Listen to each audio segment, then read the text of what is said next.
Hello everyone, welcome back to my YouTube channel. And today we are going to start a new topic from for the molecular basis of inheritance chapter. So firstly, अपन ने last topic में क्या देखा था कि अपन ने देखा था कि डीएनए क्या होता है, आरएनए क्या होता है, डीएनए की शुगर कैसी होती है और आरएनए की शुगर कैसी होती है। लास्ट उसमें अपन ने यही देखा था कि डीएनए की शुगर और न्यूक्लियोटाइड कैसे बनता है। एक न्यूक्लियोटाइड देखा था कि एक न्यूक्लियोटाइड कैसे बनता है, और ये भी देखा था कि डीएनए क्या होता है। डीएनए बहुत सारे पॉलीमर मतलब पॉलीन्यूक्लियोटाइड मतलब बहुत सारे न्यूक्लियोटाइड से बनता है। तो आज अपन वही पढ़ेंगे कि वो बहुत सारे पॉलीन्यूक्लियोटाइड से मतलब कैसे एक न्यूक्लियोटाइड तो बनना पता है अपन को, पर बहुत सारे पॉलीन्यूक्लियोटाइड कैसे बनेंगे। डीएनए तो 2.2 मीटर का रहता है, तो उसमें पॉलीन्यूक्लियोटाइड कैसे बनेंगे और कैसे अटैच होंगे। तो आज अपन वही देखेंगे कि न्यूक्लियोटाइड से पॉलीन्यूक्लियोटाइड डीएनए में कैसे बनते हैं। आरएनए में भी पॉलीन्यूक्लियोटाइड होते हैं। सबसे पहले अपन डीएनए का देखेंगे। ये अपन ने देखा था कि जो ये शुगर है, शुगर से नाइट्रोजन बेस अटैच होता है एंड ग्लाइकोलाइसिक लिंकेज बॉन्ड से। ठीक है, अब वो नाइट्रोजन बेस से मतलब नाइट्रोजन बेस इसलिए बोल रहे हैं क्योंकि प्यूरिन है, ये प्यूरिन काय में आता है नाइट्रोजन बेस में, क्योंकि अपन ने ये देखा था केस में कि डीएनए में थाइमिन प्रेजेंट होता है और आरएनए में यूरासिल प्रेजेंट होता है, और जो प्यूरिन में है एडेनिन और गुएनाइन ये दोनों प्रेजेंट होते हैं डीएनए और आरएनए में। तो आज अपन ये देखेंगे कि दोनों में बहुत सारे पॉलीन्यूक्लियोटाइड एक दूसरे से कैसे अटैच होते हैं।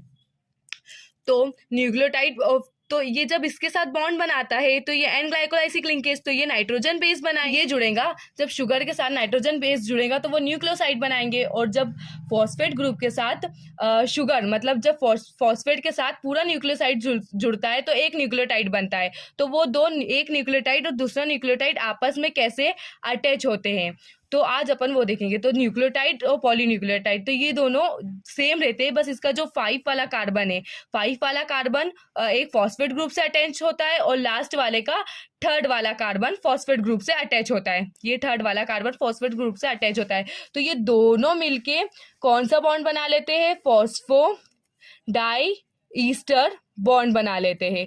क्योंकि जब एक बना रहे थे फॉस्फो ईस्टर बॉन्ड बना रहा था न्यूक्लियोटाइड, अब 2 से जुड़ रहा है तो कौन सा बनाएगा? फॉस्फो डाई ईस्टर बॉन्ड बनाएगा। तो इसका जो न्यूक्लियोटाइड में 5 डैश और 3 डैश ये दोनों फ्री रहते हैं। ये दोनों 5 डैश और 3 डैश क्यों फ्री रहते हैं? क्योंकि बहुत सारे अगर एक न्यूक्लियोटाइड जुड़ रहा है डीएनए में, डीएनए की लेंथ 2.2 मीटर की होती है। डीएनए में एक अगर ये न्यूक्लियोटाइड जुड़ रहा है तो एक मतलब कितने जुड़ेंगे? वो 2.2 मीटर तक के ही जुड़ेंगे। उसके बाद तो कोई सा ग्रुप या कोई सा बॉन्ड फ्री रहेगा। तो जब ये ऊपर से फर्स्ट में से जुड़ता है, जब ये फर्स्ट से न्यूक्लियोटाइड फर्स्ट वाला जो न्यूक्लियोटाइड रहता है, जैसे कि ये वाला है कि ये एक न्यूक्लियोटाइड है ना। अब इसमें बहुत सारे ये न्यूक्लियोटाइड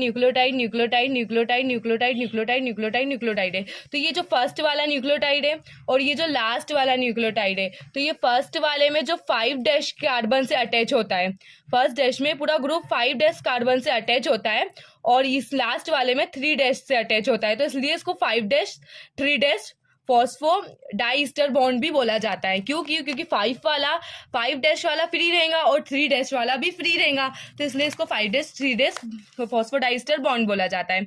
अब अपन ने देख लिया कि डीएनए में क्योंकि बहुत सारे जुड़ेंगे तो एक 2.2 मीटर तक के ही डीएनए में जुड़ेगा ना, उसके बाद नहीं जुड़ेगा।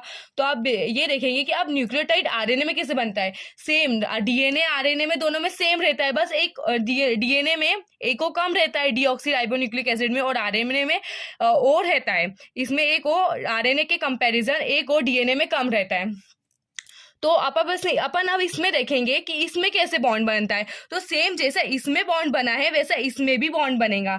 जैसा सेम इसमें बॉन्ड बनता है ना वैसा इसमें भी बनेगा। इसमें भी 3 वाले कार्बन से अटैच होगा। इसमें भी 3 वाले कार्बन से अटैच होगा। एक में 5 से होगा और एक में 3 से होगा। दोनों में सेम एक जैसे ही बॉन्ड बनेंगे। सिर्फ किसकी चीज की रहती है कि यहाँ पर ये जो H है यहाँ पर O नहीं रहता है। As comparison to RNA DNA में एक O नहीं रहता है, इसलिए इसको डीऑक्सी बोलते हैं, और इसमें O प्रेजेंट है। दोनों तरफ इसमें O प्रेजेंट है और सेम बॉन्ड बनाते हैं। क्यों? क्योंकि दोनों का स्ट्रक्चर सेम रहता है। मतलब थोड़ा डीएनए डबल रहता है, तो इसका स्ट्रक्चर ऐसा रहता है और इसका स्ट्रक्चर ऐसा रहता है। तो ये दोनों भी तो पॉलीन्यूक्लियोटाइड, ये दोनों भी तो न्यूक्लियोटाइड है, पूरे पॉलीन्यूक्लियोटाइड है। ये भी तो न्यूक्लियोटाइड से बना है, तो इनका बॉन्ड सेम रहता है। अब ये भी न्यूक्लियोटाइड से ये भी पॉलीन्यूक्लियोटाइड है। तो अब अपन ये देखिए, दोनों में कुछ फर्क नहीं है, सिर्फ ओ का फर्क रहता है, बाकी ये दोनों में फॉस्फोडाइस्टर ही बॉन्ड बनता है और उसमें भी 5 डैश और 3 डैश फ्री एंड रहता है। अपन एक बार एनसीईआरटी में देखेंगे कि एनसीईआरटी में क्या है। एनसीईआरटी में यही है कि ये दोनों बॉन्ड बना रहे हैं। अभी अपन ये भी पढ़ेंगे कि इन दोनों के बीच का बॉन्ड कैसे बनता है, नेक्स्ट में यही पढ़ेंगे कि इन दोनों के बीच का बॉन्ड कैसे बनता है। तो ये एक फर्स्ट वाला जुड़ा 5 फॉस्फेट और ये फ्री रहता है, ये वाला ये फ्री रहता है, ये लास्ट वाले का फ्री रहेगा, ये लास्ट वाले का फ्री रहेगा 3 डैश, ये बनाते जाएंगे इससे बॉन्ड।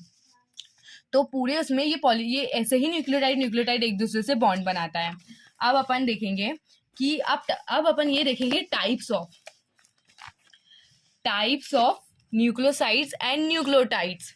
अब न्यूक्लियोसाइड्स के टाइप्स देखेंगे और न्यूक्लियोटाइड्स के टाइप्स देखेंगे। तो फर्स्ट में अपन को तो पता है कि एडेनाइन क्या होता है।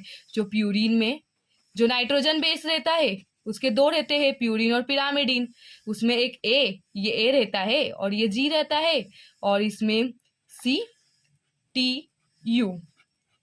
ठीक है, ये सब रहता है इसमें। तो ये AG ये प्यूरिन में आता है। अब नाइट्रोजन बेस है तो अपन नाइट्रोजन बेस है तो नाइट्रोजन बेस से ही तो न्यूक्लियोसाइड बनता है, मतलब नाइट्रोजन बेस और शुगर को मिला के ही न्यूक्लियोसाइड मतलब न्यूक्लियोसाइड का फॉर्म होता है। यहाँ पर अपन ने देखा है कि ये नाइट्रोजन बेस और शुगर को मिला के न्यूक्लियोसाइड बना। अब अपन ने देखा, अब इसमें ये देखेंगे कि टाइप्स ऑफ न्यूक्लियोसाइड क्या है। तो सबसे पहले देखेंगे एडेनाइन जो प्यूरिन का था। अब राइबोस इसमें आ गया है, राइबोस। तो राइबोस में क्या था, राइबोस किसको बोलते हैं, आरएनए की शुगर, मतलब आरएनए को राइबोस बोलते हैं ना। तो जब एडेनाइन राइबोस के साथ जुड़ेगा तो वो एडोनोसाइन बनाएगा, ठीक है। जब एडेनाइन राइबोस के साथ मतलब आरएनए के साथ जुड़ेगा तो वो एडोनोसाइन बनाएगा आरएनए की शुगर के साथ। अब ये फॉस्फेट किसके लिए बनता है, फॉस्फेट न्यूक्लियोटाइड बनाने के लिए बनता है, ये फॉस्फेट, और ये न्यूक्लियोसाइड बनाने के लिए जुड़ता है, ठीक है। अब ये एडोनोसाइन और ये फॉस्फेट ये दोनों जब जुड़ेंगे तो ये एडेनाइलाइकिक एसिड AMP ये बनाएंगे, ठीक है, एसिड AMP बनाएंगे। अब जब इसको तो सिर्फ पढ़ना है कि ये कैसे क्या बनाएंगे, ठीक है। अब नेक्स्ट में अपन ये देखेंगे कि जब एडेनाइन डीऑक्सीराइबोस के साथ मतलब DNA की शुगर के साथ जुड़ता है तो वो डीऑक्सी एडोनोसाइन बनाता है। जब एडेनाइन डीऑक्सी मतलब उसके साथ जुड़ा वो, क्योंकि कॉमन रहता है ना DNA में अपन ने क्या देखा था कि DNA में ये AG कॉमन रहता है DNA में, तो ये इसके साथ भी जुड़ेगा, AG इसका A इसका G और इसका C ये कॉमन रहता है। और थाइमिन सिर्फ DNA में प्रेजेंट रहता है तो थाइमिन भी रहेगा। ये तो 3 कॉमन चीज है और ये सिर्फ DNA में प्रेजेंट रहता है। तो अब अपन ये देखेंगे कि ये जब इसके साथ मतलब शुगर के साथ जुड़ गया मतलब न्यूक्लियोसाइड में, तो ये डीऑक्सी एडोनोसाइन बना लिया उसने, ठीक है। अब ये जब डीऑक्सी एडोनोसाइन फॉस्फेट के साथ, ये फॉस्फेट लिखा है, ठीक है, P मतलब फॉस्फेट, तो ये फॉस्फेट के साथ मतलब अब न्यूक्लियोटाइड टाइप्स देख रहे हैं ना अपन, तो डीऑक्सी एडेनिलाइकिक एसिड DGMP बनाएगा, ठीक। फिर उसके बाद गुएनाइन भी प्यूरिन का ही था तो वो भी कॉमन ही रहता है, तो वो आरएनए के साथ जुड़ेगा तो गुएनोसाइन बनाएगा। अब जब गुएनोसाइन इसके साथ फॉस्फेट के साथ जुड़ेगा, ऐसा क्यों बोल रहा है कि गुएनासाइन, क्यों नहीं बोला कि गुएनाइन नहीं जुड़ेगा, क्योंकि न्यूक्लियोसाइड तो मतलब पूरा जुड़ता है ना फॉस्फेट के साथ, न्यूक्लियोसाइड पूरा फॉस्फेट के साथ जुड़ता है, तो ये जो भी न्यूक्लियोसाइड रहेगा ये पूरा फॉस्फेट के साथ जुड़ेगा जब भी तो न्यूक्लियोटाइड बनता है। तो ये जब गुएनोसाइन फॉस्फेट के साथ जुड़ेगा तो वो गुएनोलाइकिक एसिड GMP बनाएगा, ठीक है। अब जब गुएनानाइन DNA मतलब DNA की शुगर डीऑक्सीराइबोस के साथ जुड़ेगा तो वो डीऑक्सीगुएनोसाइन बनाएगा। अब डीऑक्सीगुएनोसाइन जब फॉस्फेट के साथ जुड़ेगा तो वो डीऑक्सीसाइटिडाइलिक एसिड DGMP बनाएगा, ठीक है।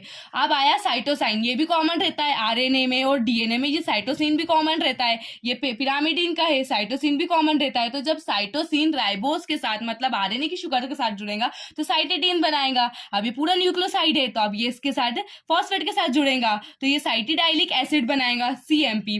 अब ये जब साइटोसिन डीऑक्सीराइबोस के साथ जुड़ेगा, ये DNA RNA की बात हो रही है कि कैसे जुड़ेंगे, कैसे टाइप से, ठीक है। तो ये DNA तो डीऑक्सीसाइटिडीन बनाएगा। अब जब डीऑक्सीसाइटिडीन फॉस्फेट के साथ जुड़ेगा तो डीऑक्सीसाइटिडाइलिक एसिड बनाएगा DCMP। अब आ गया यूरासिल। अब ये यूरासिल ये है कि यूरासिल तो सिर्फ मतलब जो रहता है ये तो सिर्फ उसमें है, आरएनए में रहता है, ये डीएनए में तो रहेगा नहीं, तो सिर्फ ये डीएनए की मतलब ये आरएनए की बात बताएगा। तो जब यूरासिल राइबोस यूराइडीन मतलब ये मतलब आरएनए की शुगर के साथ जुड़ेगा तो ये यूराइडीन बनाएगा। अब जब यूराइडीन पूरा नाइट्रोजन सॉरी न्यूक्लियोसाइड, ये यूराइडीन मतलब ये पूरा न्यूक्लियोसाइड में फॉस्फेट के साथ जुड़ेगा तो यूराइडेलिक एसिड बनाएगा, यूएमपी। अब आ गई थाइमीन, थाइमीन डीऑक्सीराइबोस। अब आ गया थाइमीन डीऑक्सीराइबोस, ये डीएनए में प्रेजेंट रहता है तो डीएनए की बात करेगा, और ये क्यों किसी और की बात करेगा, और ये आरएनए में प्रेजेंट रहता है तो ये आरएनए की बात करेगा, क्यों दूसरों की क्यों बात करेगा वो। फिर थाइमीन ये डीऑक्सी के साथ जुड़ेगा तो वो डीऑक्सीथाइमिडीन बनाएगा, तो ये पूरा बन गया। अब ये पूरा न्यूक्लियोसाइड फॉस्फेट के साथ जुड़ेगा तो डीऑक्सीथाइमिडिलिक एसिड बनाएगा, डीटीएमपी।